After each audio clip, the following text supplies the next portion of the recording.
natupad lahat eh. Diba?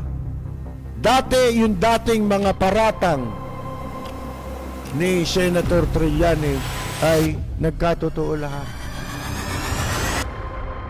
So ganitong klaseng tao ito. Corrupt na, mamamatay tao pa, sinungaling pa, minura pa yung Diyos. Kumbaga, kapag hindi pa mamaliwanag sa inyo kung ano ang pagkatao nito ni Duterte, din talagang mamamroblema tayo lahat. Rapid fire! Kahit sino raw pong miyembro ng angkan o pamilya nitong si Presidente Digongyo ang kumandidato. Kasama na ang anak nito na si Sara Duterte. Kung tatakbo ang presidente, mga kaibigan, maipamamalas ng mga Pilipino kung gaano nila kinasusuklaman na ito pong pamilya ni Digongyo. I've encouraged them to do that. Of Sara Duterte to run for president. We're looking forward to that rejection. Yun po yan kay dating Senador Antonio Trillanes IV. Bagay may katotohanan yan, pag-uusapan natin yan. Ang sabi kasi ni dating Senador Antonio Trillanes, nagsasalita siya sa pangyayari, sa mga pangyayari dito po sa ating bansa. Yan po dapat nating ilagay sa isip natin. Yung mga leksyon yan di ba? Sa nakaraan. Ang sabi niya, siya ay tiwala na itatakwil itong si Inday Sara.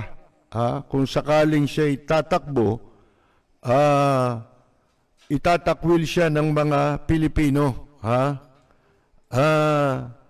Ang sabi ni Trillanes, I actually want a Duterte to run. Gusto ko niya talaga tumakbo ang sino mang Duterte. Dahil, sabi niya, because it would be an opportunity. Ito'y magiging pagkakataon para sa mga Pilipino o botanteng Pilipino. It would be an opportunity for the Filipino voters to reject, para itakwil ang ang markang Duterte. Di ba may alak dati, markang demonyo? Yung gin. Di ba, markang demonyo? Ito, markang Duterte. Ng mga Dutertaning. Yan po, sa eleksyon. Yan po. Bueno, yung sinabi niyang yan, mga kaibigan, meron pang karugtong. Ang sabi niya, during the critical elections of the past, sa mga critical na eleksyon sa nakaraan, sabi ho ni Trillanes, ang mga botanteng Pilipino have always delivered.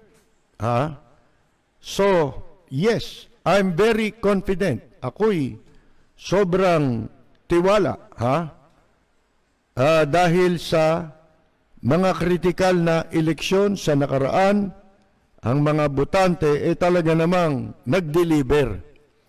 Alam nyo, kung uugatin natin at susundan natin itong mga sinasabi ni dating Senador Antonio Trillanes IV, may katotohanan yan.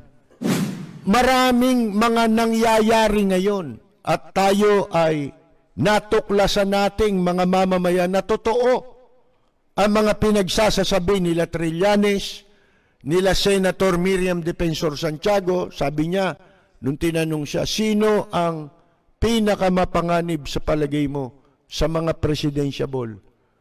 Si Duterte, sabi niya. Kandidato ng MPA. Natupad lahat Di ba? Dati yung dating mga paratang ni Senator Trillanes ay nagkatotoo lahat. Mga kaibigan. At kaya lamang hindi tinanggap agad ng publiko sapagkat, alam niyo na, pag eleksyon, ceasefire muna pagkatapos.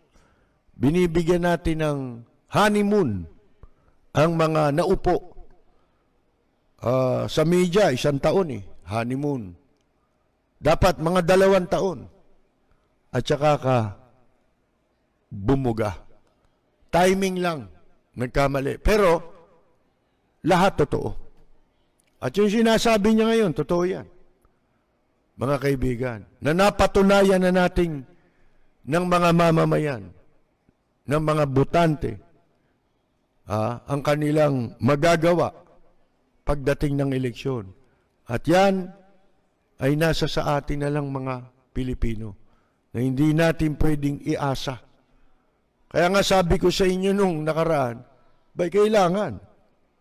Kung ano ba talagang gusto ng mga nating mga mamamayan, gusto ba talaga natin bumuti ang ating bansa? Gusto ba nating guminhawa ng konti ang mga mamamayan? Kailangan desidido ka.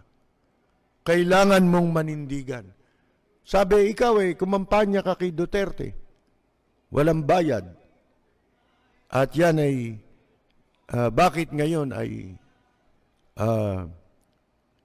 iba na ang sinasabi mo? Yan, yan ay tinatanong sa akin, di ba, nabanggit natin kanina. Kasi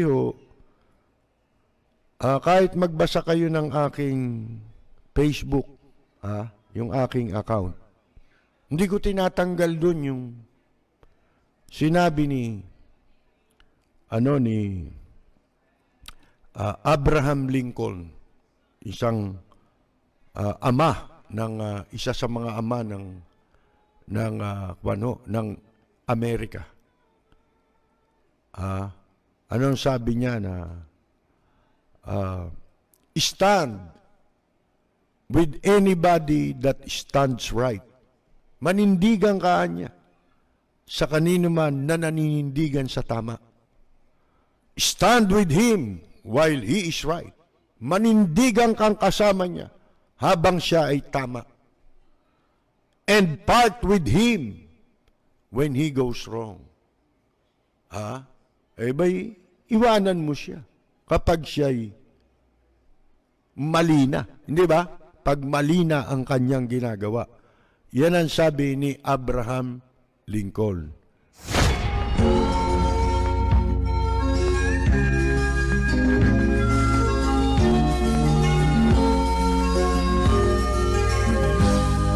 Sa bayan ko ay isa ang lahi, dito'y wala ang pagkukunwari. Hindi padagay, sadyang kilala sa daigdig, may pagkakaisa sa bawat nais. Magandang yumaga! Tuko Panelo